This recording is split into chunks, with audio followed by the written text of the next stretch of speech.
오늘은 에베소서 1장 15절부터 16절 말씀을 가지고 신앙의 안정이라는 제목으로 하나님 말씀 생각해 보도록 하겠습니다.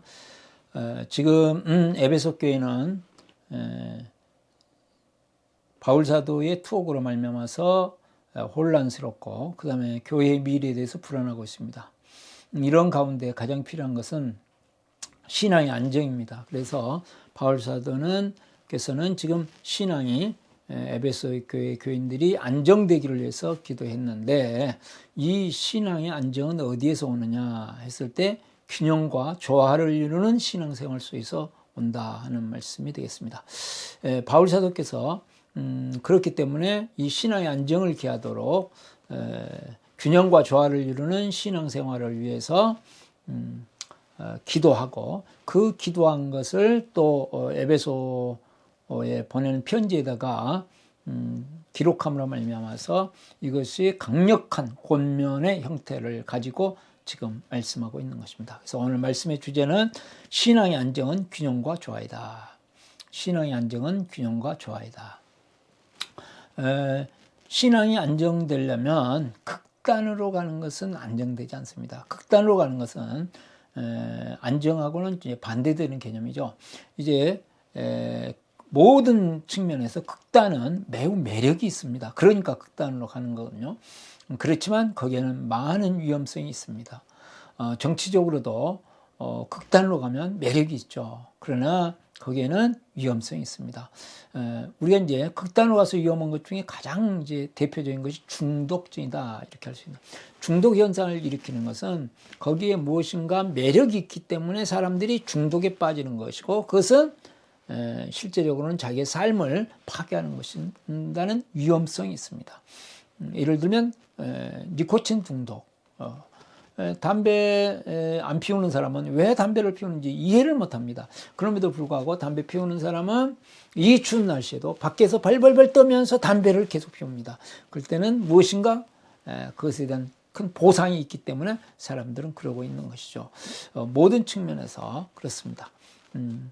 마약이 가져다주는 어떤 매력이 있으니까 마약이 얼마나 안 좋은가 합니까? 그렇지만 거기에 빠지고 마는 것이죠. 우리의 신앙생활도 마찬가지입니다.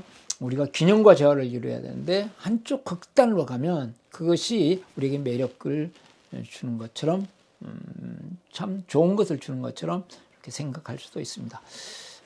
그러면서 우리가 이제 가져야 될 균형과 조화 중에 가장 중요한 것은 우리의 머리는 냉철해야 된다는 거, 그리고 가슴은 뜨거워야 된다는 거. 이것이 이제 가장 중요한 균형과 조화죠. 머리만 차가워야 되는데, 냉철하고 차가워야 되는데 가슴까지 차가워져 버리면 이건 보통 문제가 아니죠.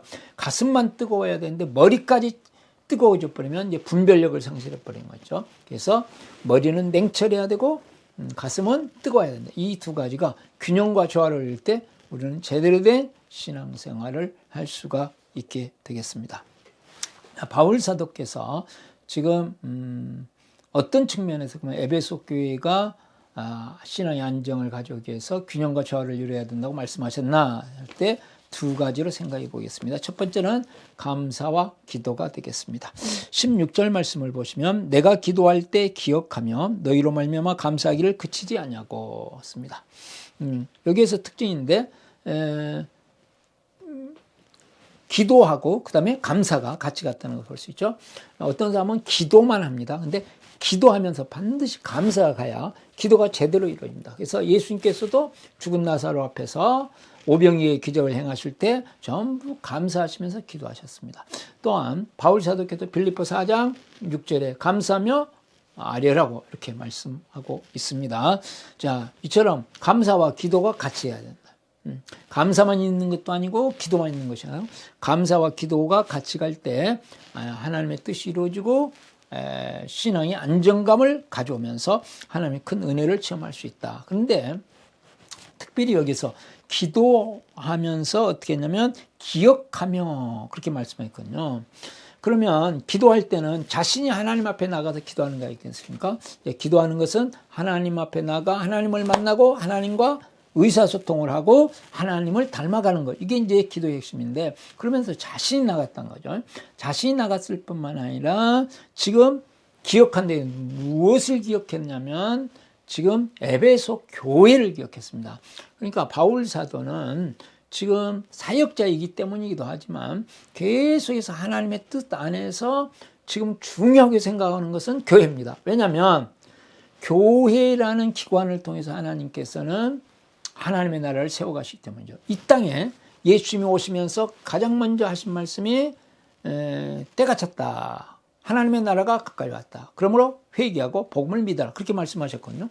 그러면 그 하나님의 나라를 이루기 위해서 예수님이 인간의 몸을 입고 오듯이 지금 교회라는 몸을 입고 예수님께서 이 땅에 하나님의 나라를 이루기 때문에 이 하나님 중심, 하나님 나라 중심이었던 바울 사도께서는 기도하면서도 늘 무엇을 염두에 뒀냐?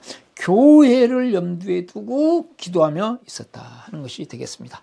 또한 감사했는데 특징이 있습니다. 감사하길 그치지 아니하고 계속해서 감사해. 끊임없이 감사했다. 에베소 교회에 다 바울 사도를 좋아한 것만 아닙니다. 그럼에도 불구하고 에베소 교회를 생각하면서 감사했습니다. 에베소 교회에 좋은 점 많습니다. 그래서 그 좋은 점을 바라보며 감사할 수 있습니다. 그러나 사람은 좋은 것이 10개고 안 좋은 것이 1개면 1개 때문에 마음이 상합니다. 그런데 바울 사도는 지금 그치지 않고 끊임없이 감사했다. 그 말은 무슨 말씀입니까? 상황을 뛰어넘어서 이거는 감사하기로 선택하고 결단한 것이죠. 감사를 찾아서 감사를 선택한 것이지 내가 감사를 붙잡은 것이지 감사하기로 결단하고 의지적으로 실행하고 훈련한 것이지 끊임없는 감사는 건 상황에 의한 감사면 끊임없는 감사가 나올 수 없는 항상 기뻐하라 쉬지 말고 기도하라 범사에가 모든 일에 감사할 수가 없습니다. 어느 교회를 향해서 어떤 사람을 향해서 가족들을 향해서 우리가 끊임없이 감사하려면 그 감사한 것을 찾고 그 다음에 감사하기로 선택하고 감사하기로 결단하고 감사하는 것을 계속 훈련해 나가야 돼요. 그래서 감사 나눔이라는 것을 통해서 우리가 훈련하는 것이 아니겠습니까? 그렇듯이 우리가 어떤 사람을 보거나 어떤 상황이 오거나 거기에서 끊임없이 훈련해야 되는데 그것은 감사예요. 하루를 보낸 뒤에도 감사한 것들을 내가 선택하는 것이죠. 그리고 결단하고 감사를 계속 확장해가는 훈련을 하는 것이 되겠습니다. 그래서 감사와 기도가 같이 갈 때 시너지 효과를 이루면서 균형과 조화를 이루는 신앙생활이 될 수 있다 하는 것이 되겠습니다. 두 번째는 믿음과 사랑이 되겠습니다. 자, 보시면 15절에 이로 말미암아 주 예수 안에서 너희 믿음과 모든 성도를 향한 사랑을 나눠듣고 주 예수 안에서 너희 믿음이 주 예수 안에서 다시 말해서 세 번역에는 주 예수 그리스도에 대한 믿음이라고 했습니다. 그러니까 믿음의 대상을 누구로 삼았느냐, 신뢰의 대상을 누구로 삼았느냐, 계산의 대상을 누구로 삼았느냐, 결국 나를 책임져주고 나의 사역을 책임져주고 내 인생을 책임져주고 우리 교회를 책임져줄 분을 누구로 삼았냐, 주 예수 그리스도, 우리의 만왕의 왕이시고 만주이신 예수 그리스도를 믿음의 대상으로 삼았고 그 다음에 모든 성도들을 향한 사랑, 그렇습니다. 사랑의 대상을 모든 성도들로 삼았다. 교회 안에 있는 모든 성도들, 그 모든 성도들은 마음이 잘 통하는 사람도 있고 나와 여러 가지 측면에서 비슷한 사람도 있지만 또한 힘든 사람들도 있고 어려운 사람들도 있습니다. 그러나 그 모든 성도들을 사랑의 대상으로 여기고 사랑하는 훈련을 하는 것이죠. 그러니까 믿음의 주 예수 그리스도를 믿음으로 그 다음에 사람을 사랑의 대상으로 여기고 지금 살아갑니다. 특별히 환난과 어려움이 오면요, 믿음도 흔들리고 사람에 대한 사랑도 흔들리면서 우리가 무너지기 쉽거든요. 두 가지를 같이 붙잡아야 된다는 것이죠. 믿음이라고 하는 것은 예수 그리스도, 특별히 주 예수라고 이야기를 했거든요. 그러니까 주인이신 그분의 뜻을 따라야 되기 때문에 기준이 명확해야 됩니다. 주님의 뜻이어야 됩니다. 주님의 뜻이 아닌 것은 배격해야 되는 것이죠. 그런데 모든 성도에 대한 사랑은 뭡니까? 용납해주고 품어주고 받아주고 이거 아니에요? 그러면 허용이단 말이죠. 그러니까 명확한 기준, 그 다음에 허용하는 것, 이 사이에 균형과 조화를 이루는 모든 것을 그냥 명확한 기준으로만 나가다 보면 율법주의에 빠지죠. 모든 것을 막 허용해버리면 어떻게 됩니까? 세속주의가 돼버리죠. 그러니까 균형과 조화라는 것이 균형과 조화의 신앙생활이라는 것은 믿음과 사랑의 두 바퀴가 함께 걸어갈 수 있도록. 그 뒤에 이제 보시면 소망도 이렇게 나옵니다만은, 그래서 우리가 신앙생활을 잘하고 있다, 신앙생활을 그런 대로 하고 있다, 그러려면 내가 주님과의 관계 속에서 얼마나 믿음으로 신앙의 길을 바르게 가고 있는가, 또한 여기서 모든 성도를 했으니까 삶 속에서 교회 공동체 안에서 다른 사람들을 섬기고 헌신하고 살아가고 있는가, 이 사랑과 믿음, 이 두 가지가 균형과 조화를 이루고 있어야 된다 하는 것이 되겠습니다. 믿음을 다른 말로 표현하면 순종이고, 사랑을 다른 말로 표현하면 섬김입니다. 자, 근데 이 둘 사이 늘 우리가 균형과 조화, 감사와 기도의 균형과 조화, 그 다음에 믿음과 사랑의 균형과 조화를 이루면서 살아갈 때 우리는 우리의 신앙생활 속에서 안정감을 가지고 하나님의 은혜를 누리면서 하나님의 뜻을 이루며 살아갈 수 있다. 어떤 어려움들도 결국은 이기고 승리하며 나갈 수 있다 하는 말씀이 되겠습니다. 그래서 전체적으로 우리의 모든 삶 또는 신앙생활 다 정말 안정감을 가지고 지금 당장에 뭐 대단한 일은 아니라 할지라도 풍성한 하나님의 은혜를 누리고 하나님의 나라를 이루는 삶을 살기 위해서는 균형과 조화를 이루는 신앙생활이 돼야 된다는 말씀이 되겠습니다.